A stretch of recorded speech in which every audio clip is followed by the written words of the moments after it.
Boa tarde. Bom, a razão do convite, na verdade, o Érico falou que foi criação nossa aqui, a bondade dele, para falar um pouco de uma parceria que a gente tem com um núcleo de economistas, ergonomistas e outros especialistas lá na França, e esse grupo participou da retomada do desenvolvimento no norte da França após a decadência da mineração e da siderurgia no Nord-Pas-de-Calais. E foi lá que surgiu, eles estão há mais de 30 anos conduzindo essa experiência e participando, e eu os conheço há cerca de 6 anos, e foi lá que começou essa história da economia, da funcionalidade, da cooperação, que eu queria apresentar aqui para vocês, e teve uma sinergia, uma coincidência, em que o que a gente vinha fazendo aqui na economia solidária, com cooperativas, na área de reciclagem, de sustentabilidade e do trabalho, convergiu com essa experiência. Foi aí que se deu essa aproximação que eu gostaria de comentar a partir da economia da funcionalidade, que, desde o início, eu queria falar, é um nome um pouco ruim. No Brasil, a gente fala de funcionalidade, a gente pensa logo em funcionalismo, né, que não tem boa fama aqui entre nós, mas funcionalidade quer dizer, o termo se refere a muito mais a qualidade de vida, as grandes funcionalidades da vida, saúde, educação, lazer, o que a gente deveria cultivar através da economia, e a ideia, né, da economia da funcionalidade e da cooperação que eles querem desenvolver. Mas a grande lição que eu acho que tem a ver com o debate é isso, né? É possível criar uma alternativa, né, para essa nossa realidade aqui e outras aqui do Brasil, e, principalmente, o que dificulta isso? E dificulta, foi o termo escolhido, porque eu acho que não é impossível. Se a gente perguntar onde tem experiência nesse sentido, vai ser difícil a gente encontrar. Então, as dificuldades são enormes, mas não é impossível. Diferentemente do que, às vezes, os economistas colocam, existem alternativas que já aconteceram em outros lugares. Desde já, sempre que eu falo disso, as pessoas falam, não que essa questão não possa ser colocada, é importante a gente debater, mas isso acontece na Europa, na França e não no Brasil. No Brasil não dá para falar em cooperação, em criar alternativas, em governança territorial, a corrupção não deixa que isso aconteça, etc., etc. A gente vai ver, e a gente pode retomar isso, não tem nada fácil, nem lá para eles. O Nord-Pas-de-Calais não é uma região maravilhosa, continua sendo uma das regiões mais pobres da França. Não tem nada de dizer que é um sucesso estrondoso. Então, mas é um projeto, né, que vai durar 50, 100 anos, e se a gente não tiver essa perspectiva de longo prazo que o Érico comentou, a gente não vai sair do lugar. Então, a primeira coisa que eu pensei em falar é mostrar por que esse modelo atual de desenvolvimento, que a gente repete na América Latina e no Brasil, por que ele não vai dar conta, qual que seria esse modelo alternativo, as dificuldades e como caminhar, né, nessa outra direção. Então, o ponto de partida é que esse modelo atual ele é incapaz, e que é dominante, ele é incapaz de responder esses desafios, né, que são colocados aí.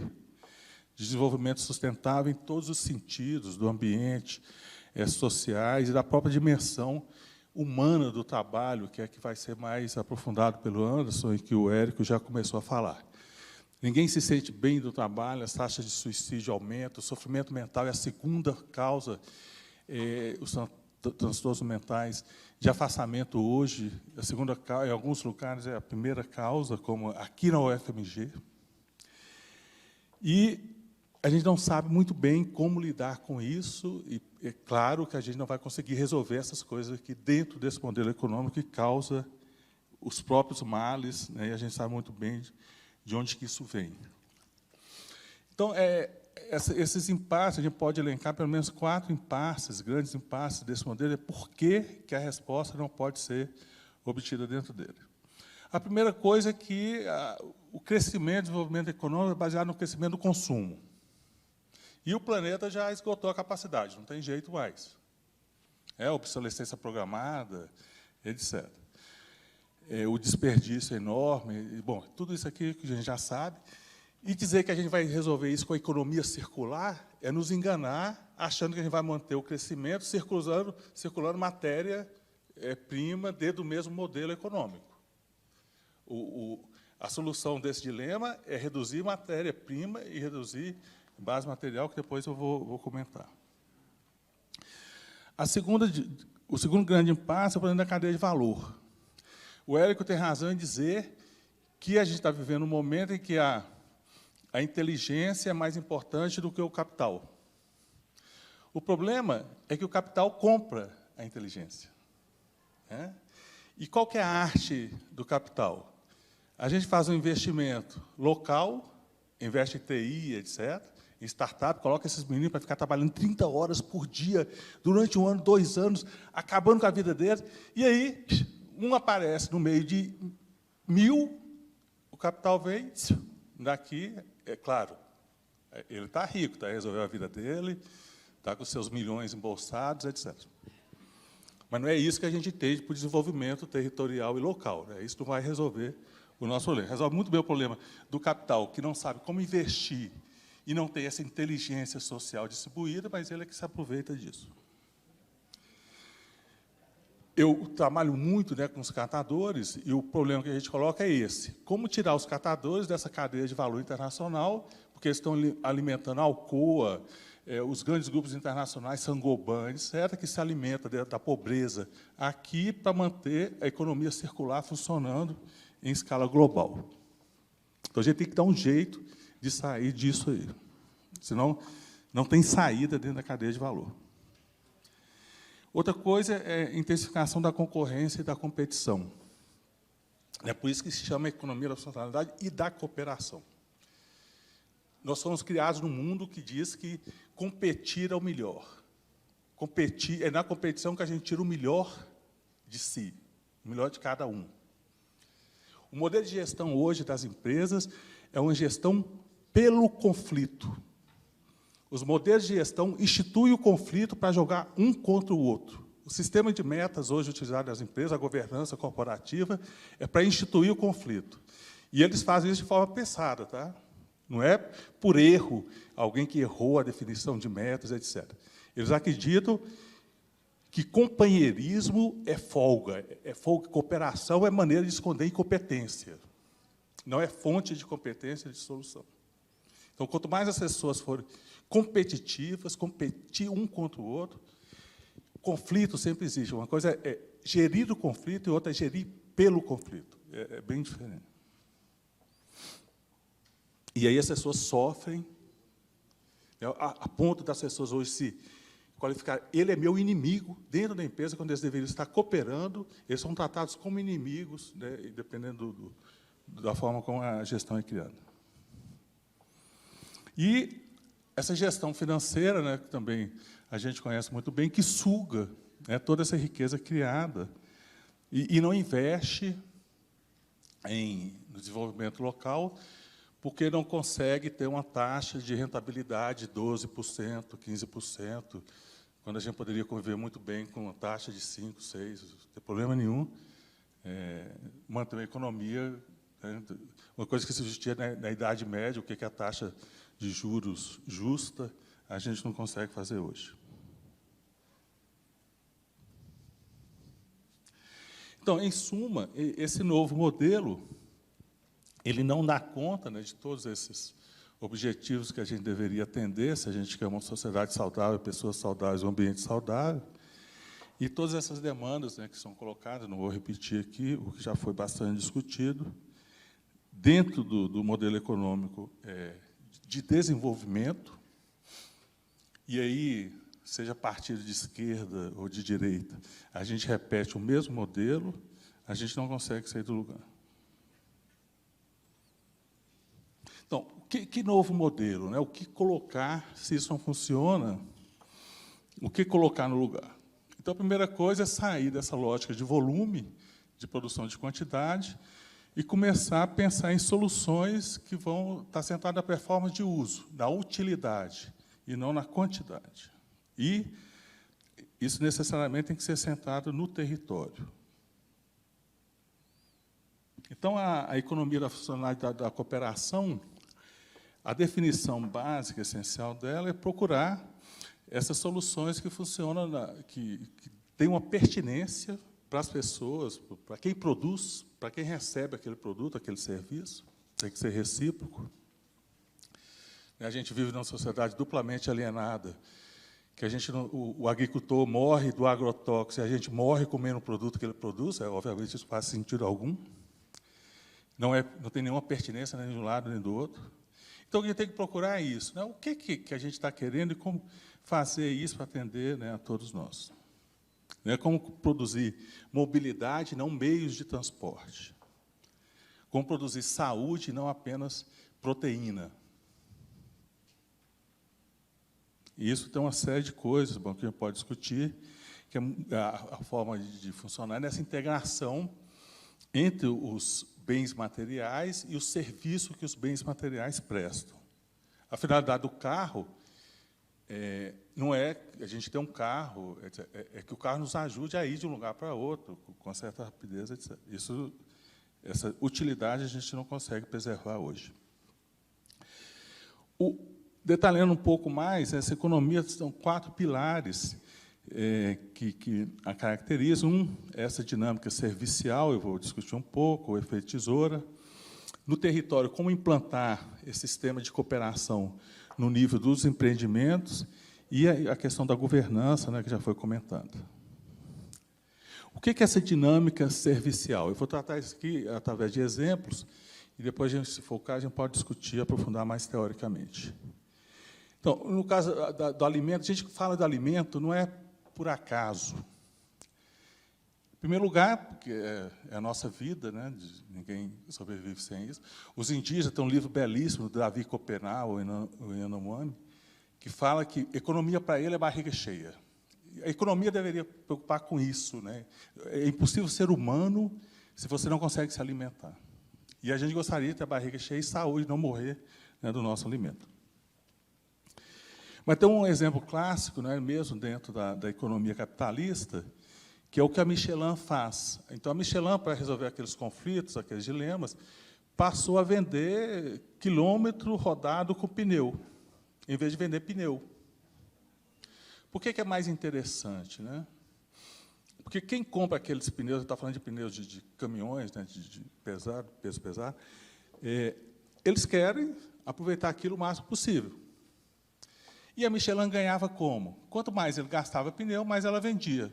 E aí, bom, não sei como, de repente, alguém teve ideia, por que a gente vai... Vamos parar de vender pneu e vender quilômetro rodado? Ah, não, mas isso aí você vai estar perdendo dinheiro, você vai estar perdendo quantidade. Ah, não, mas... O problema é que essas pessoas não sabem usar nossos pneus. Um pneu que poderia rodar 20 mil quilômetros, eles estão gastando com 10.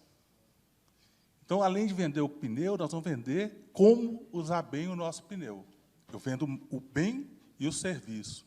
Então, ela está ganhando dinheiro vendendo formação e uma série de coisas, né, junto com o pneu para quem utiliza. O segundo princípio é esse efeito tesoura. Eu imagino que as pessoas tenham falado aqui da necessidade de fazer um decrescimento, né? O planeta não suporta o crescimento, a gente tem que decrescer. Mas falar de decrescimento, principalmente para a América Latina, a gente que nunca chegou lá, agora, quando a gente está chegando, pô, tem que parar de crescer, é de duro, né? Então, a gente tem que falar de decrescimento, mas de quê? Nós vamos diminuir a matéria, vamos diminuir a energia, e vamos aumentar a utilidade. Essa equação é que a gente tem que achar, né, como resolver. E aí, a gente tem que privilegiar os recursos imateriais e não os recursos materiais. Bom, outro princípio são os ecossistemas cooperativos. A ideia aí é, eu não vou mais competir via mercado. Então, é uma terceira via, que não é nem estatização e nem mercado, nem privatização. Eu vou criar relações de troca e venda, tem compra, tem dinheiro circulando, mas não dinheiro enquanto capital financeiro, mas dinheiro como meio de circulação. E vou fazer com que esses bens circulem no território. É a mesma lógica da moeda social, né, que a gente vê em Palmas, que é bem feita, como que a coisa funciona, né, para gerar riqueza local e fazer a coisa circular. O dinheiro vai ter outra função, e não função de capital financeiro. E essas empresas vão começar a cooperar e desenvolver uma economia de integração entre elas. Isso não tem nada de utópico, tá? A gente está fazendo... tem um problema que depois eu vou colocar, que é o problema da escala, né? A gente está funcionando bem no território, e depois tem que resolver o problema do mundo. Então, bom, a gente vai voltar a isso, mas, localmente, essas coisas são utopias. Eu gosto de dizer que são utopias concretas. Elas funcionam localmente, mas se coloca esse grande problema de como generalizar e aumentar em escala essas experiências locais. E tem várias coisas importantes, que é incluir o próprio beneficiário. Então, a relação com o consumidor não é mais um consumidor, um cliente, alguém que eu vendo e acabou a relação. Por exemplo, as comunidades que sustentam a agricultura. Então, a gente quer produtos sem agrotóxicos, o outro lá está precisando vender, mas não dá para ir todo dia e trocar de fornecedor. Eu mato o cara. Tem que ter um contrato anual. Né? Tem que ter um compromisso, um engajamento. É assim que vai funcionar. Ele vai me roubar por causa disso? Não. É cooperação, ele tem confiança. Ele tem que cultivar esses valores imateriais, porque sem a confiança, isso não funciona. Parece utopia, mas o Chico está vindo do mundo da confiança dos anjos. Né? Não, uma empresa capitalista só funciona na base da confiança. Isso que eu estou falando aqui nada mais é do que um princípio da economia das transações. Nenhuma empresa compra pelo menor preço. Inventaram isso aqui do setor público, que o melhor é o menor preço. Ele só compra besteira que não funciona quando utiliza essa lógica. Você tem que conciliar preço baixo com qualidade. E aquele que me garante a manutenção, a entrega, etc., que é confiável, é que, normalmente, vai ser escolhido. E as empresas estão aprendendo. Quer dizer, na verdade, elas estão esquecendo, né, com esses sistemas de controle e usando a burocracia estatal para fazer sistemas de compras que não funcionam. Mas, na economia das transações, que foi desenvolvida lá nos anos 60, sempre se mostrou que a confiança no fornecedor é o que funciona melhor. E sem que um utilize isso para furar o olho do outro. Então, essa coisa, esse trabalho em comum, e que não é fácil desenvolver, né, porque isso tem que ser construído, e tem vários problemas, né, para se resolver, é o que faz funcionar. E, finalmente, a governança expandida. Né? Se a gente não tem no território esse controle, se a governança, a apropriação é feita em outra escala, essa riqueza não circula, não é criada e não circula localmente. Então, tem todo um dispositivo, uma série de coisas que faz a avaliação e a criação desses mecanismos no local. A França tem uma certa flexibilidade jurídica, que eles criaram, por exemplo, o que chamam de SIC, são sociedades cooperativas de interesse coletivo, que é mais ou menos parecido com a parceria público-comunitária aqui no Brasil, que não anda, né, não sai do lugar, porque a burocracia jurídica dificulta demais, e eles conseguem sair, né, fora do mercado, criar essas relações da comunidade com cooperativas, com associações, inclusive com empresas privadas, para resolver a questão de serviços públicos, de outros serviços, em que a coisa sai mais barata, mais eficiente, etc., com mais saúde para as pessoas e tudo mais. Aqui a gente começa a fazer isso com os catadores. Belo Horizonte é uma das primeiras cidades do Brasil a contratar associações de catadores para fazer coleta seletiva. A gente acompanha isso desde o início, ajudando, etc. Sai mais barato, qualidade muito maior, muito mais eficiente em todos os aspectos, do que ou quando o Estado faz, ou quando a empresa privada faz. A gente pode depois discutir por que é dessa maneira. Né? E isso vai se criando relações de fidelização, de cooperação, de confiança, que funcionam no longo prazo e não apenas na troca instantânea de compra e venda do mercado.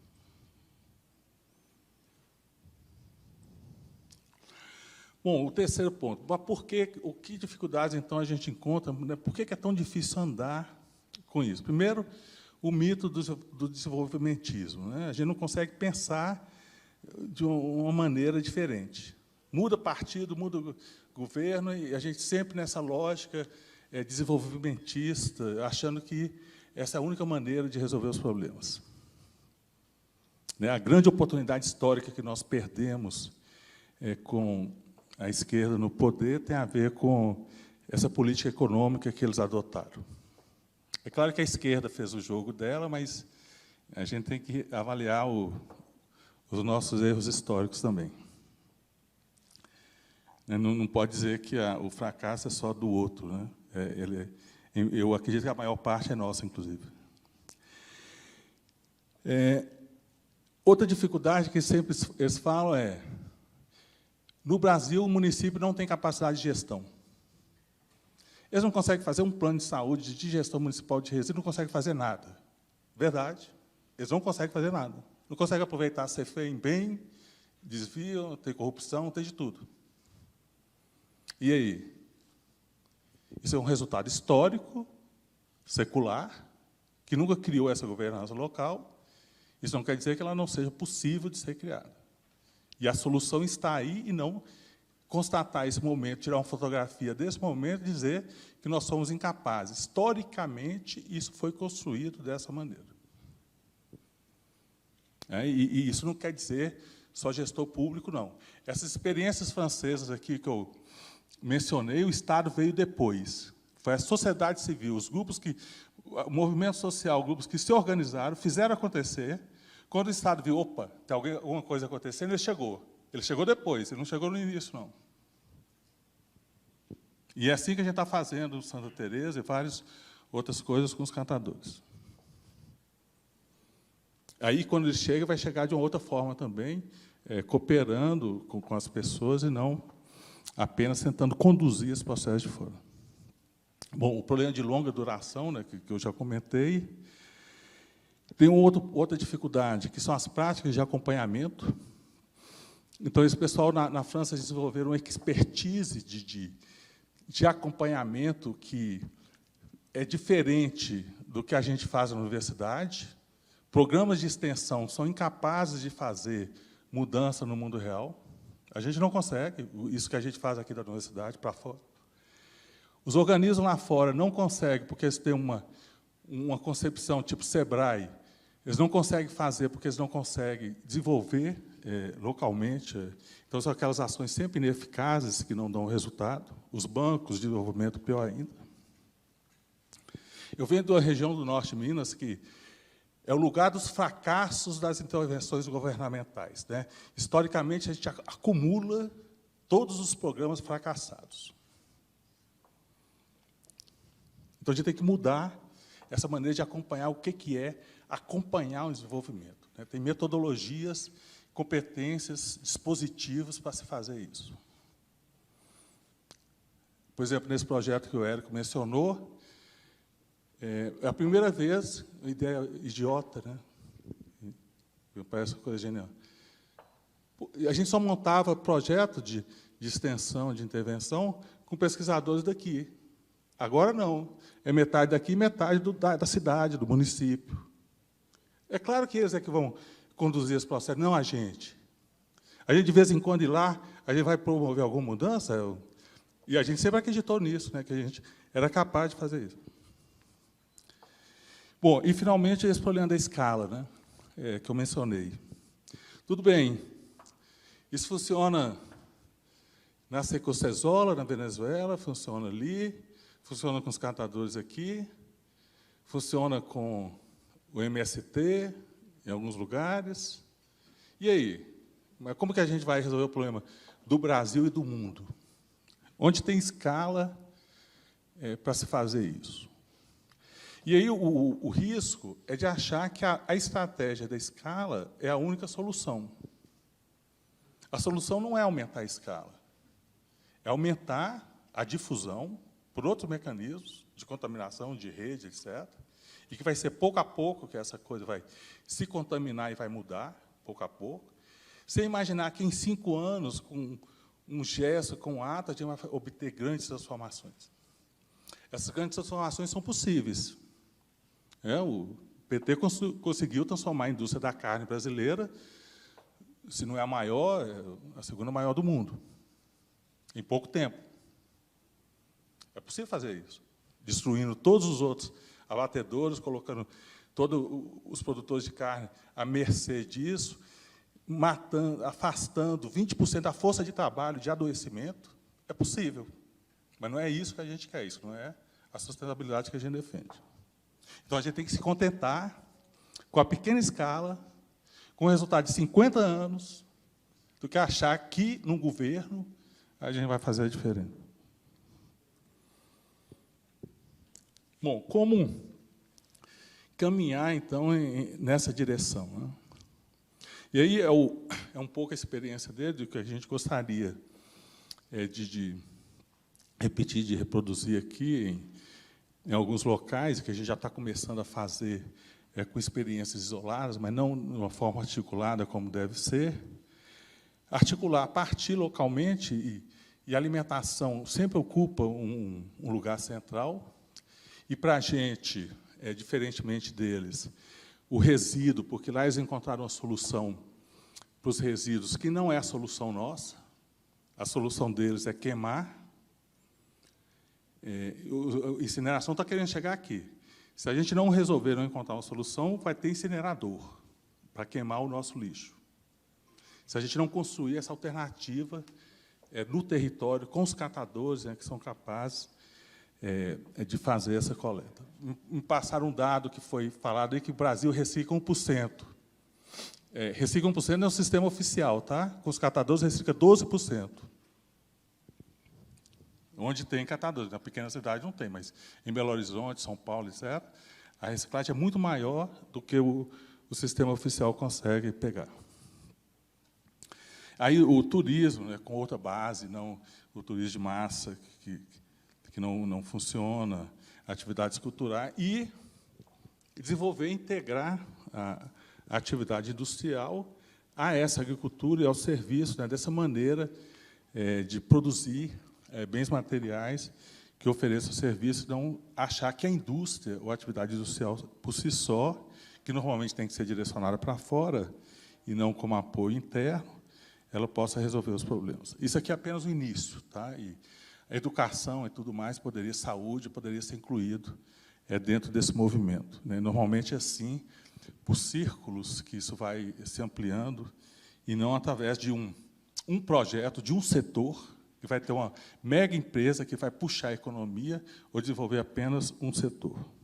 E para todos os setores aí se forma uma trama mais complexa, mais densa, que não tem muita riqueza circulando, do ponto de vista de PIB, às vezes, né? Então, uma riqueza imaterial, informal, não monetária, que está circulando e que é muito mais importante do que essa monetária, e que normalmente cria desigualdades.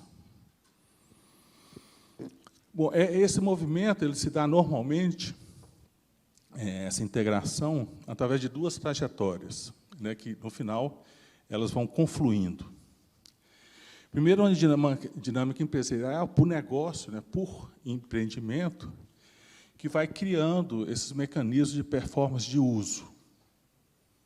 Eu vou dar, por lá, eles acompanham, já tem cerca de 200 empresas que fazem essa transição para a economia da funcionalidade e da cooperação, não é essa como Michelin, né, que faz esse caminho próprio e tem limites importantes, mas empresas que eles começaram a acompanhar. Então, são coisas simples quando a coisa acontece, mas muito difícil de fazer acontecer nesse processo de transição. Então, Uma empresa que antes vendia gráfica, né, que vendia papel, impressos, etc., e que, de repente, já percebe que aquilo fica tudo engavetado e jogado nos cantos, nas empresas dos clientes que ela fornecia, e ela passa a fazer a gestão dessa informação, né, de uma maneira bem mais criativa, e que economiza de um lado e de outro. Ela vende menos papel inutilizável, vai vender informação e impressão em tempo real, e que todo mundo sai ganhando nessa história. Ou empresa que fazia isopor, embalagens de transporte de medicamentos da Europa para a África, e que, de repente, se viu pressionado pelos chineses, não tinha como competir, e que a alternativa que eles encontraram foi vender a cadeia do frio. Então, eles perceberam que tinha muita perda de vacina no transporte. Alguém que pegava no aeroporto da África aquela embalagem, não sabia como manipular, a temperatura caía e perdia todo um lote de vacinas. E eles começaram a monitorar tudo isso ao longo de todo o trajeto, mostrando que não tinha problema e oferecendo soluções, né, para todos esses problemas, para garantir a qualidade da cadeia do frio e não vender apenas embalagem. A embalagem vai junto, mas agora vai junto com um chip, que vai registrando todas as informações e que permite fazer essa análise complexa, né, e oferecer o serviço ao lado do bem material. Bom, isso que constitui vamos dizer, a base, a substância, né, os elementos centrais dessa abordagem, né? Tem vários elementos de como trabalhar, como conduzir, que dispositivos a gente tem que colocar em operação para que essa coisa ofereça resultado. Tem todas essas experiências estão sistematizadas em vários dispositivos que eles criaram lá na Europa. Esse Instituto Europeu, com adesão aqui no Brasil, tem uma turma de São Paulo, do Rio de Janeiro, e a gente aqui, que faz parte dessa rede, ele vai virar um instituto mundial, né, instituto apenas da economia da funcionalidade, porque a gente já está lá dentro.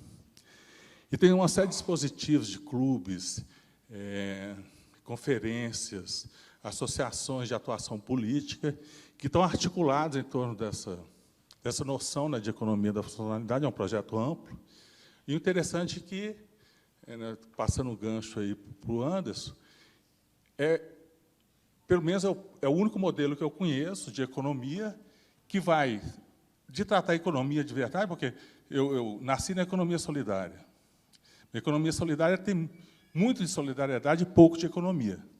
Então, aqui tem um modelo econômico que tem cooperação e que chega no trabalho, chega na atividade humana, no sofrimento, e que quer entender por que as pessoas sofrem e qual é a relação do modelo econômico, né, com esse sofrimento. A gente teria que caminhar, né, sem falar do aspecto ambiental, caminhar com tudo isso junto, né, se a gente quer realmente construir um mundo sustentável.